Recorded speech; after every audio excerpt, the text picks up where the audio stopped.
Living things are exquisitely complex and multi-layered.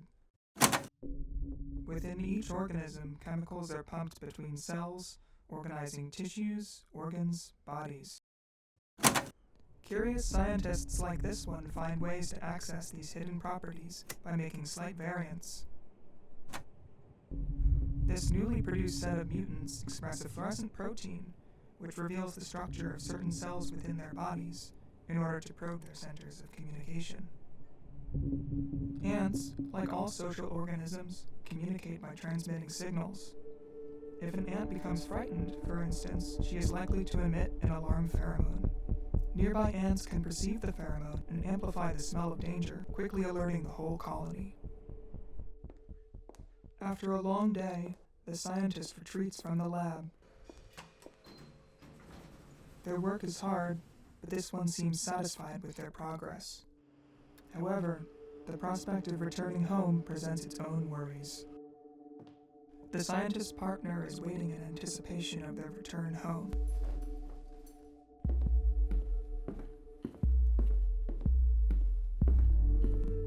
The stress response grows as proximity increases, peaking just before the moment of contact. It then returns to baseline. These individuals rely on visual and auditory indicators to discern stress in the other, such as tensed facial expression, body posture, and tone of voice. But these cues can be actively hidden. Where he played the wizard Yeah, no, Rothbard. listen. And actually, That's in the terrible. animation, they made No, fun you of can't. his You don't say that to anybody who one-handed doesn't know you for at least as long as fingers I do. in the middle of the main song. That's good. That's like you actually did better than I thought. Observing an intimate exchange between their partner and another individual seems to bring something forth in the scientist, though they are conditioned to hide it effectively. Perhaps a memory of a time when the pairing was new, or a prediction of change, a split, or a sense of loneliness. As scientists ourselves, it's best to limit this kind of speculation. There are many possible interpretations of the behavior. If I ever met him. In the middle of the night, one partner is gripped by a state of fear. Still asleep, the scientist comforts their partner, and their level of alarm goes down.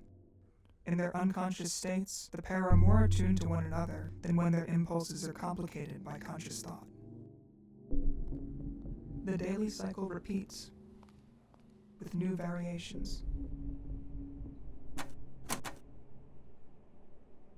The scientist marvels at the ants' perceptiveness, their sensitivity to one another. And yet, these ants are blind. They have no knowledge of their fluorescent inner glow.